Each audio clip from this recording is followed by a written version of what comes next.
He knows what he wants, and then after having decided in himself that's what I want, and that's good for the business, he then in his mind's eye, he appropriates it. And then let things happen. As told us in Scripture, the vision has its own appointed hour. It ripens, it will flower. If it be long, then wait, for it is sure, and it will not be late. Read that in the book of Habakkuk. Here is the true translation of that passage in Habakkuk. So when you know what you want, remain faithful to that assumption. And the assumption, though at the moment, is denied by your senses and denied by reason, if you persist in it, it will harden into fact. Are we not told that God calls a thing that is not seen as though it were seen, and then the unseen becomes seen? He calls everything from the unseen into the seen in this simple manner. For he is the resurrecting power. So if I assume that I am, I don't have to have evidence to support it. I assume that I am. I am what? Well, I name it.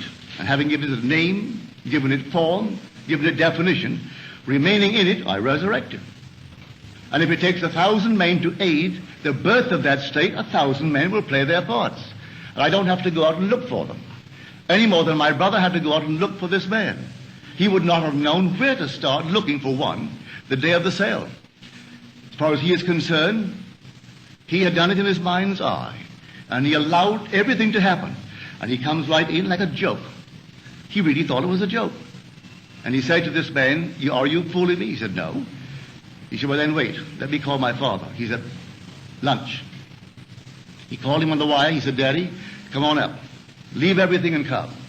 And then he said, now you tell my father what you told me. My father's name is Joseph. And my father said, you really mean it? He said, yes, Joe, I mean it. I'll have him bid today. You put your signature here, and your son Victor put his signature. That's all I need. And that was a lifetime friendship. So when that man died, he didn't owe my brother Victor anything. He so loved the friendship and the feeling of, decency that he had with my brother Victor, he gave him $150,000 in cash. And that was tax-free. And the homes, everything was tax-free. And that building, which he bought for $50,000, was sold 3 years ago to the Bank of Nova Scotia.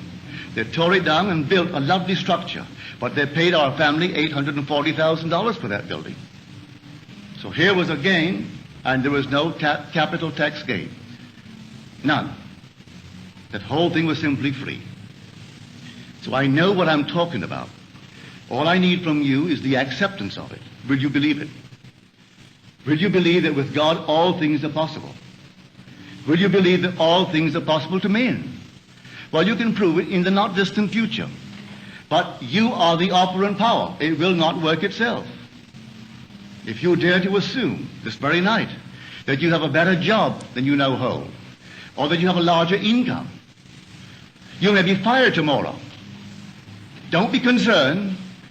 On reflection, you'll see it was necessary to move you towards the fulfillment of your assumption. You could be fired. And I wouldn't bat an eye if you told me tomorrow, well, I did what you told me. You know what happened? I was fired. I have seen that. It takes someone to fire you to get you into a better job. I have seen that time and again. I wouldn't go out and quit the job. You may be promoted in the job, or you may be invited by some other concern that is competitive to join them. I do not know how it happens. I only know if you remain faithful to the assumption, it's going to happen. And you're going to be promoted towards the fulfillment of the state that you have dared to assume that is yours. I could tell you unnumbered stories along this nature.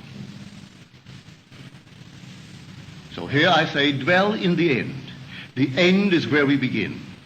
For if I've seen my name on the marquee, that's the end. I don't wait for the incident to take place in my world to move from one to the other, leading up to that. I dwell in the end. If I go to the very end, what would it be like were it true? A health case, not how it's going to become better, but you go to the end, and you say to someone who isn't well, and in your mind's eye you say to them, you know, I've never seen you look better. And have them say to you, I've never felt better. Well, now that's confirmation of what you're seeing. You say, I've never seen you look better. And hear them say to you, well, I have never really felt better. But you may say to me, well, I can't hear people. Oh, yes, you can. You can hear anything you want to hear. You don't have to hear it audibly. Listen this very moment. You may not be able to whistle a tune. Maybe you can carry a tune in any manner whatsoever. You can play an instrument. You can whistle. You can sing. Well, can you now imagine that you are hearing the battle hymn of the Republic? Listen, can't you hear it? Can't you augment it 1,000 voices, 10,000 voices? Did you hear it at the funeral of Senator Kennedy? Did you see it on TV? Wasn't that moving?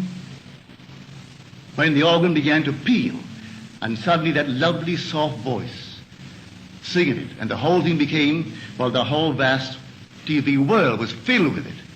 I doubt there were very many dry eyes when he got through singing the battle hymn of the Republic.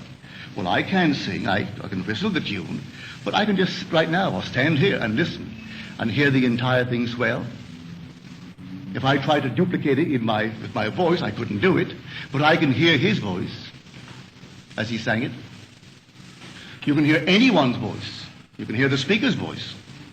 Tonight alone, you can hear my voice, and you can put upon my voice what you want to hear. And unknown to you, I will find myself telling you. Something will happen to confirm what you're hearing. So you can do this for good or ill. I advise you, do it for good. But the choice is yours. You can hurt and you can bless, but don't hurt. Use your imagination always lovingly on behalf of others. But to tell you that you couldn't do it to hurt is stupid, because you can hurt. But it's entirely up to you. So you imagine what you want. Believe that you have it, and see how it works in the world. Those who scoff at it, all right, let them scoff. 5 years from now, when you're on the top, they may be working for you. And they've even forgotten that they sat in the same audience with you when you heard and believed, and they also heard, but they didn't believe. And so you moved on, and they remained behind. And that's life. But there's only one creative power in the universe.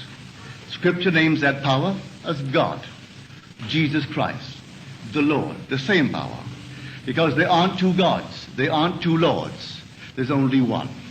And that one Christ dwells in us. He did not appropriate a single man, as Scripture, the priesthoods of the world teach. They tell you of a single man, and they single out a man that differs from all men. He isn't dwelling in this man or that man. His desire was to save humanity.